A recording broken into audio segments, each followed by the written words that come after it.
La Chine a complètement changé en 20 ans et l'OMC, elle, n'a pas changé. D'après vous, quels sont les domaines les plus prometteurs au sein de la coopération Chine-Europe? L'Europe et la Chine, avec la puissance, leur savoir-faire en matière d'infrastructure et leur puissance financière, pourraient davantage coopérer pour aider le continent africain à se développer. Craignez-vous la construction d'un nouveau rideau de fer? Entre les États-Unis et la Chine, aujourd'hui, il n'y a pas de mur économique. Que pensez-vous du rôle joué aujourd'hui par la Chine dans la gouvernance mondiale? L'attitude de la Chine dans le monde il y a 20 ans et l'attitude de la Chine dans le monde aujourd'hui ne peuvent pas être les mêmes. Être différent, c'est une chose. Accepter les différences, c'est une chose. Pour accepter des différences, il faut les comprendre. Bonjour à tous, bienvenue dans l'émission Rencontre. Actuellement, le monde fait face à une multitude de défis. La reprise économique reste déséquilibrée et sous la menace de l'inflation. Quelles sont les perspectives pour le développement économique mondial? Quel sera l'avenir du système commercial international? Pour en parler, aujourd'hui, nous avons le plaisir de recevoir M. Pascal Lamy, président du Forum de Paris sur la paix et ancien directeur général de l'Organisation mondiale du commerce. Bonjour. Bonjour. Monsieur Lamy, vous avez été un témoin privilégié de l'adhésion de la Chine à l'OMC et vous avez travaillé à la tête de cette organisation pendant de nombreuses années. Aujourd'hui, nous voyons qu'il existe des questionnements sur l'adhésion de la Chine à l'OMC, sur la structure du commerce mondial dans son ensemble, ou encore sur le rôle de grandes structures internationales comme l'OMC. Alors, quel regard portez-vous sur ces évolutions de la donne économique mondiale? Non, je crois que vous avez raison. Quand vous caractérisez la situation d'aujourd'hui comme très difficile, pour beaucoup de gens dans ce monde, pour beaucoup de pays, c'est vrai que nous sommes à un moment de crise multiple, à la fois sur le plan politique, sur le plan économique, sur le plan sanitaire. Et il est bon, effectivement, de prendre un peu de recul, comme vous me proposez de le faire. C'est vrai que j'ai beaucoup travaillé à l'accession de la Chine à l'OMC il y a une vingtaine d'années, quand j'étais commissaire européen, que j'ai beaucoup travaillé avec la Chine depuis, y compris maintenant, puisque je reste professeur à la Business School de Shanghai et que j'ai beaucoup d'amis chinois. Mais disons, pour répondre franchement à votre question, je pense que les difficultés actuelles que la Chine a avec le système commercial multilatéral, disons avec l'OMC, et que l'OMC ou des membres de l'OMC ont avec la Chine, tiennent au fait que la Chine a adhéré à l'OMC il y a 20 ans, le monde a complètement changé en 20 ans, la Chine a complètement changé en 20 ans, et l'OMC, elle, n'a pas changé. Et donc, l'origine de ces difficultés, c'est un décalage entre l'évolution du monde, de la technologie, des échanges internationaux, l'extraordinaire développement économique de la Chine qui s'est produit au cours des 20 dernières années, et par ailleurs le fait que les règles du commerce mondial, celles auxquelles la Chine avait souscrit quand elle est entrée à l'OMC, elles n'ont pas évolué, et donc au fond ne sont plus vraiment adaptées. Donc là, il y a, si je puis dire, une difficulté géoéconomique qui est devant nous, et il faut bien dire, des tensions géopolitiques qui n'existaient pas il y a 20 ans, et notamment cette impression aux États-Unis d'être en rivalité avec la Chine, qui en quelque sorte voudrait prendre la place des États-Unis comme leader dans le monde, et cette vision en Chine que les États-Unis résistent au fond à la croissance de l'importance de la Chine dans le monde. Donc il y a ces difficultés géopolitiques et elles se sont, et c'est mon dernier point de réponse à cette question, elles se sont parfois traduites par des sanctions commerciales qui sont quand la politique interfère avec l'économie. On est maintenant dans une phase où le système commercial multilatéral doit organiser la coexistence avec la Chine, alors qu'avant, Il s'agissait d'organiser la convergence de la Chine avec le système multilatéral et que par ailleurs, ces tensions politiques, dont je crains qu'elles ne se réduisent pas dans les années qui viennent, interfèrent avec ces questions commerciales. Et donc, il y a là des difficultés qu'il faut, je crois, bien analyser pour pouvoir les affronter le moment venu. Et vous avez parlé de la rivalité entre la Chine et les États-Unis. Vous avez connu la période de la guerre froide. Craignez-vous la construction d'un nouveau rideau de fer au regard des stratégies d'alliance par les États-Unis à l'encontre de la Chine?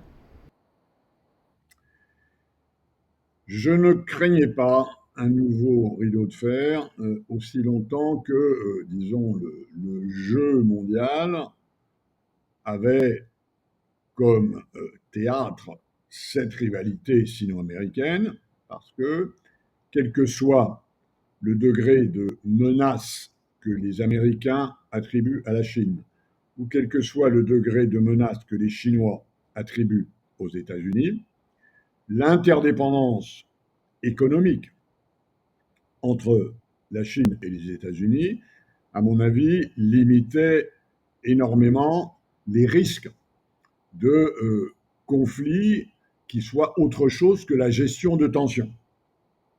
Et ça, c'est une grande différence avec la guerre froide. Au moment de la guerre froide, le système communiste et le système occidental, pour faire simple, étaient séparés les uns des autres, et le mur de Berlin, en quelque sorte, était un mur économique aussi bien que politique. Entre les États-Unis et la Chine, aujourd'hui, il n'y a pas de mur économique. Vous avez souligné dans plusieurs de vos interventions qu'il était nécessaire d'approfondir la connaissance mutuelle entre la Chine et l'Europe. Quel état des lieux faites-vous de la relation actuelle entre la Chine et l'Europe?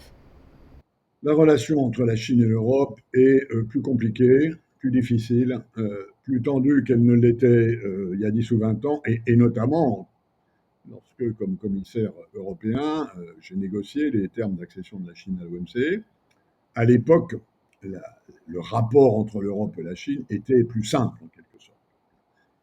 Aujourd'hui, c'est compliqué parce que, d'une part, il y a des difficultés d'ordre géoéconomique, et je les ai évoquées en parlant de la difficulté pour l'économie européenne, les entreprises européennes, d'être en concurrence avec la Chine sur le marché chinois ou sur les marchés internationaux, alors que la Chine aide beaucoup son secteur d'État qui est resté très important.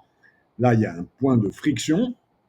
Les Européens, en général, considèrent que sur le plan de la concurrence économique aujourd'hui, ils ne se battent pas à armes égales avec les Chinois. Et j'entends parfois dire que on veut bien être en concurrence avec des entreprises chinoises, mais être en concurrence avec le trésor chinois, c'est pas la même chose. Donc là, il y a un problème, et on essaie d'y travailler à la fois entre l'Europe et la Chine et à l'OMC, en voyant si à l'OMC on peut renforcer les règles sur une concurrence équitable, notamment en encadrant les aides d'État de discipline lorsqu'elles influencent la concurrence. Donc là, il y a un premier problème. Et puis évidemment, il ne faut pas le cacher, il y a un deuxième problème politique, qui est que, disons, le système chinois est resté entre les mains du Parti communiste, avec un mode de gouvernement politique qui n'est pas du tout le même que celui que nous avons. La différence entre la Chine et l'Europe s'est accentuée sur le plan économique et sur le plan politique depuis 10 ou 15 ans, ce qui rend les choses plus difficiles. Et donc, je crois que là, il y a un problème que nous devons traiter. Il y a eu des sommets entre les dirigeants chinois et les dirigeants européens au cours de ces derniers temps qui n'ont pas fait progresser les choses. Je crois cependant qu'il y a des domaines dans lesquels l'Europe et la Chine peuvent travailler ensemble. Nous sommes différents sur le plan économique, nous sommes différents sur le plan politique, nous sommes plus différents que nous ne l'étions il y a 10 ou 20 ans, et c'est là l'origine de tensions et de difficultés. Cela étant dit, il reste, à mon avis, à développer un agenda de coopération qui, dans mon esprit, pourrait être tout à fait substantiel. Être différent, c'est une chose. Accepter les différences, c'est une chose. Pour accepter des différences, il faut les comprendre. Et là, je considère, et je termine ma longue réponse à votre question sur ce point, je considère que les Européens ne connaissent pas assez la Chine. Cette civilisation extrêmement ancienne, avec sa propre vision du monde, le royaume du milieu, sa propre philosophie, ses propres mœurs, sa culture, son histoire, ne sont pas bien connues par les Européens. Je pense que les Chinois connaissent mieux l'histoire, la culture, la pensée européenne que l'inverse. Et là, il y a quelque chose à rééquilibrer. Et si je puis aider à ce que cette compréhension progresse, ce qui ne veut pas dire que les Européens devront accepter que le système chinois est le bon ou que les Chinois devront accepter que le système politique européen est le bon. Bon, ce n'est pas une question d'accepter, nous avons nos différences et nous les garderons, mais les comprendre davantage, à mon avis, serait une contribution à une certaine réduction des difficultés et des tensions que nous connaissons pour le moment. Et d'après vous, quels sont les domaines les plus prometteurs au sein de la coopération Chine-Europe? Si je regarde ce monde dans son ensemble, que je regarde des grandes masses, l'Europe, les États-Unis, la Chine, l'Afrique, l'Asie du Sud-Est, l'Amérique latine, si on prend ce recul, on voit que la Chine et l'Europe ont en commun deux points importants. Le premier, c'est le changement climatique, le réchauffement climatique, la nécessité de limiter nos émissions de carbone dans nos systèmes de production, que ce soit la production industrielle, que ce soit la production agricole. Nous sommes, de ce point de vue-là, dans une similitude que ne partagent pas d'autres continents, et notamment les États-Unis, qui, pour des raisons politiques intérieures, sont en retard sur la réalisation de l'importance du changement climatique et de la nécessité d'en limiter les effets par diverses politiques. Donc voilà un point sur lequel nous sommes d'accord. Et je pense que dans ce domaine, nous pouvons développer une coopération bilatérale sur le plan scientifique, sur le plan technologique, sur le plan des politiques, sur le plan de l'organisation des marchés, de manière à donner au monde une impulsion dont il a besoin pour accélérer la décarbonation de nos économies, puisque nous savons malheureusement que cette idée, cet engagement que nous avons tous pris de limiter l'augmentation de la température à 1,5 degré à la fin du siècle, aujourd'hui, n'est probablement plus tenable.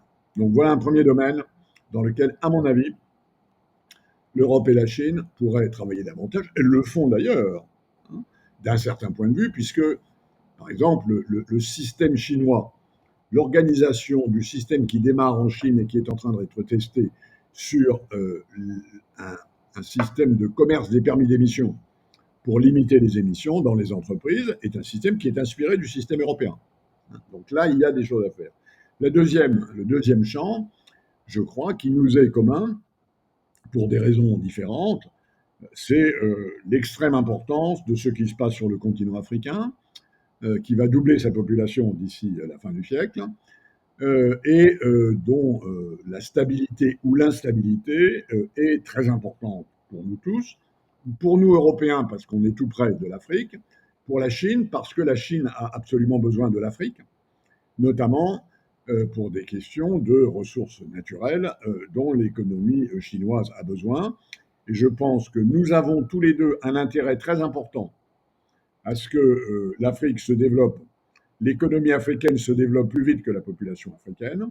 Et donc, sur ce point-là, nous pourrions coopérer davantage, par exemple, en finançant des infrastructures africaines dont l'Afrique a besoin sur le plan des transports, sur le plan énergétique, par exemple l'utilisation par l'Afrique de son potentiel de développement d'économies renouvelables, d'économies propres, l'hydroélectrique, le vent, le solaire, suppose des investissements énormes qui aujourd'hui ne sont pas à la portée des financements intra-africains. Et là, je crois que l'Europe et la Chine, avec la puissance, leur savoir-faire en matière d'infrastructure et leur puissance financière, pourraient davantage coopérer pour aider le continent africain à se développer. Ça n'est pas forcément ce que les États-Unis ou l'Amérique latine ou le reste de l'Asie auraient intérêt à faire. Je crois que c'est un intérêt commun européen et chinois. Et l'OMC est au cœur du système commercial multilatéral. Aujourd'hui, une réforme en profondeur de l'OMC est très attendue et même semble inévitable. Comment envisagez-vous l'avenir de l'OMC et plus globalement du système commercial international? Je l'ai dit tout à l'heure dans notre conversation, je pense que l'OMC est en retard, c'est-à-dire que d'un certain nombre de points de vue, l'OMC n'a pas évolué alors qu'elle aurait dû évoluer, et si elle n'a pas évolué, c'est parce que les membres de l'OMC ne se sont pas mis d'accord pour qu'elle évolue. Et donc, la première condition pour que ça bouge, c'est que les États membres de l'OMC, ensemble, soient d'accord sur cette nécessité de mettre à jour à la fois les règles de l'OMC, le corpus juridique qu'elle administre, et à mon avis aussi son mode de fonctionnement. Il se trouve que la très récente conférence ministérielle de l'OMC a abouti à un certain nombre d'accords qui montrent, et ce qui a été une surprise pour beaucoup de gens, qui montrent que sur un certain nombre de points, les membres de l'OMC arrivent à se mettre d'accord sur des points de substance et pas seulement sur des déclarations comme quoi il serait bon que le monde aille mieux. Ça, c'est pas très compliqué à signer. Ce qui est plus difficile, c'est de rentrer dans des accords précis. Ça s'est passé très récemment à l'OMC. C'est une nouveauté par rapport à ce qui s'était passé depuis une dizaine d'années. Et donc, de ce point de vue, on peut penser que la volonté des membres de l'OMC qui s'est exprimée sous forme d'accord à la récente ministérielle pourra trouver d'autres points d'application vers la réforme de l'OMC.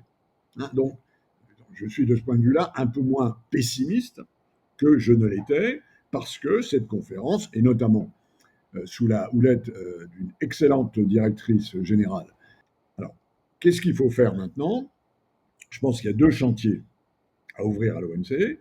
Il y en a un sur la réforme du code des règles du commerce mondial, et il y en a un sur l'organisation de l'OMC elle-même. Sur la réforme du code des règles du commerce mondial, il y a des nouveautés à mettre au point sur des disciplines en matière d'aide d'État, comme je l'ai indiqué, et ça, c'est vrai que c'est un problème plutôt chinois qu'américain ou européen. Il y a à faire davantage sur la connexion entre le développement de l'échange international et la soutenabilité environnementale. Et de ce point de vue-là, le fait que l'OMC ait réussi un accord sur les disciplines aux subventions à la pêche, qui est un problème environnemental, est plutôt de bon augure. Et puis, il faut aussi s'intéresser davantage au développement de l'économie digitale, au commerce digital, à tout ce qu'il faut comme règle pour que l'ère de la digitalisation soit une ère, sinon aussi globalisée que la précédente, au moins globalisée dans un certain nombre de domaines qui sont d'intérêt commun à tous les utilisateurs des technologies digitales et numériques. Ça, c'est en gros ce qu'il faudrait faire du point de vue de l'agenda législatif, réglementaire. Et puis par ailleurs, je crois qu'il faut réorganiser l'Organisation mondiale du commerce et donner au secrétariat de l'OMC davantage d'influence, davantage d'autorité dans les travaux de l'OMC. Il y a là 500 experts qui sont d'excellente qualité, qui connaissent très bien les problèmes, souvent beaucoup mieux que les diplomates des États membres. L'expérience de la récente conférence ministérielle a montré que lorsque le directeur général savait intervenir au bon moment, alors les choses pouvaient avancer.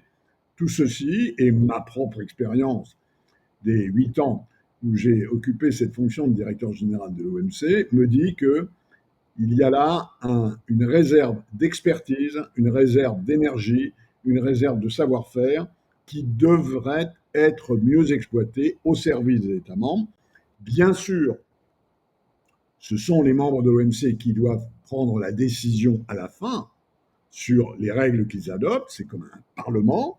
Hein. Le parlement de l'OMC, ce sont les États et les entités membres de l'OMC.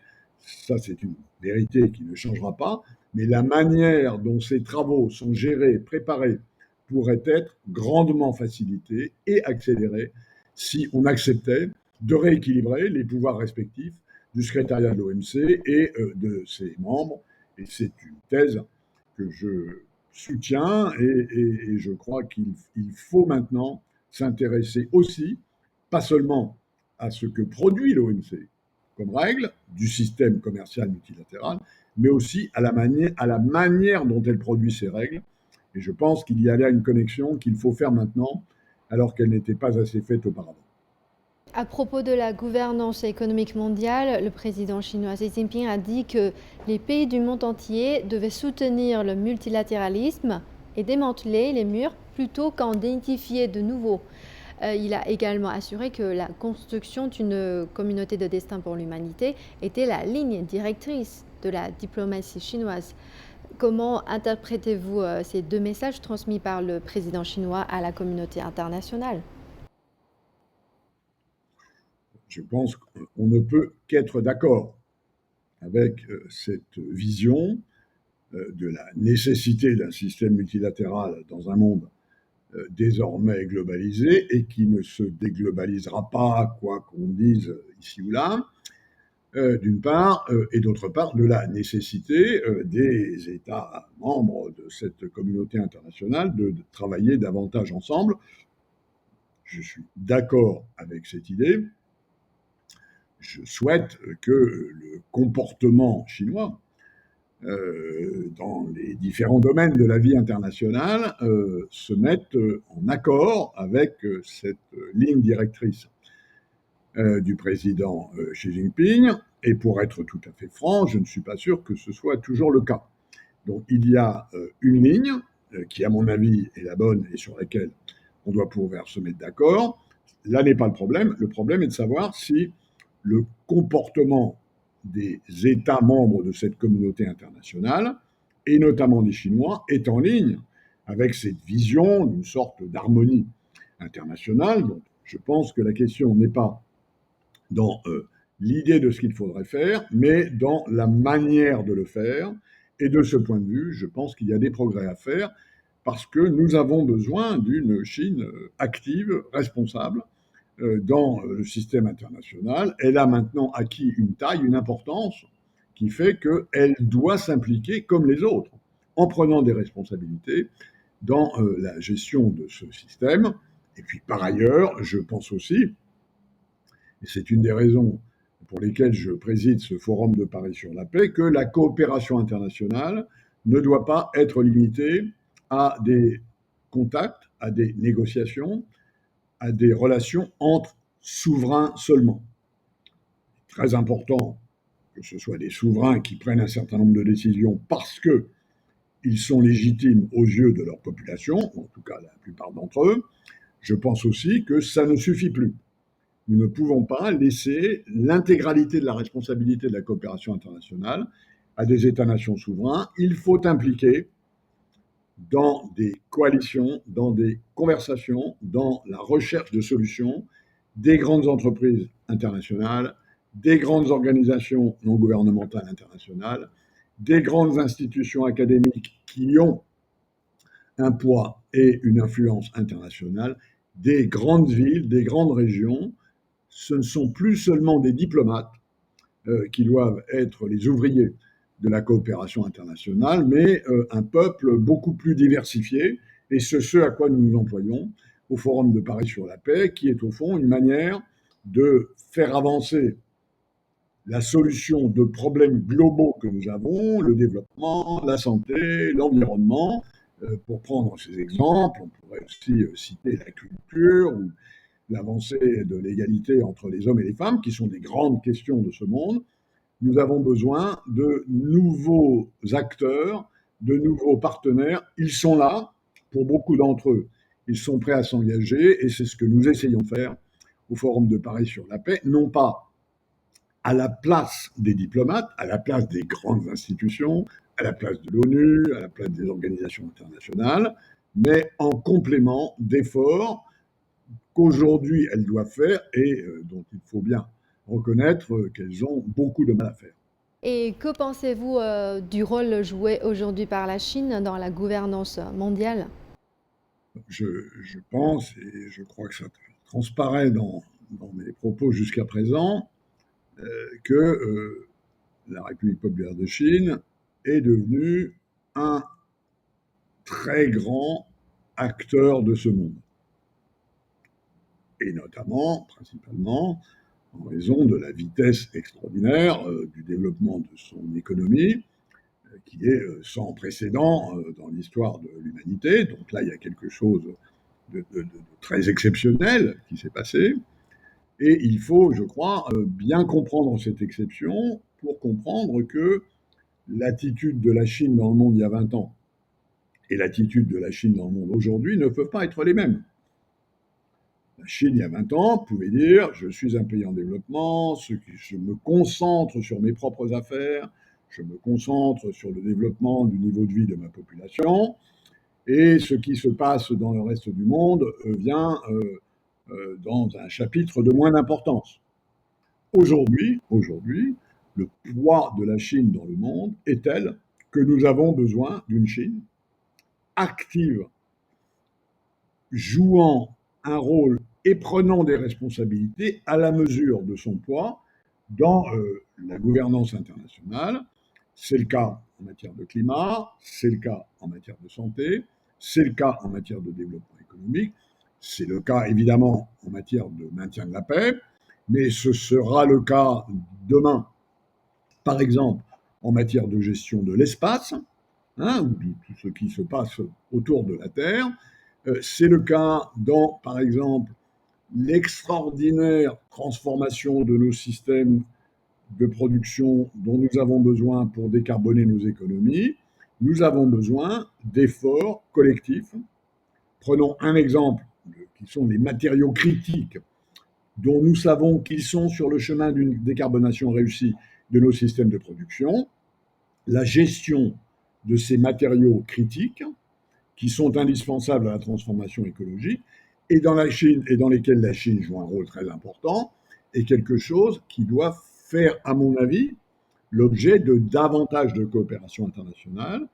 Il y a, et c'est bien normal, dans une économie capitaliste de marché globalisée, qu'on l'aime ou qu'on ne l'aime pas, est une autre affaire, il y a place pour de la concurrence, et la concurrence a ses bénéfices, mais il faut aussi, de mon point de vue, rééquilibrer cette concurrence que le système capitaliste de marché a beaucoup activé et, encore une fois, parfois avec de très bons résultats, mais il faut rééquilibrer cette concurrence, cette compétition avec de la coopération. Merci, Monsieur Pascal Lamy, d'avoir participé à cette émission et partagé avec nous vos points de vue. Merci à vous de m'y avoir invité. Voilà, c'est la fin de cette émission Rencontre. Merci de nous avoir suivis. À la prochaine.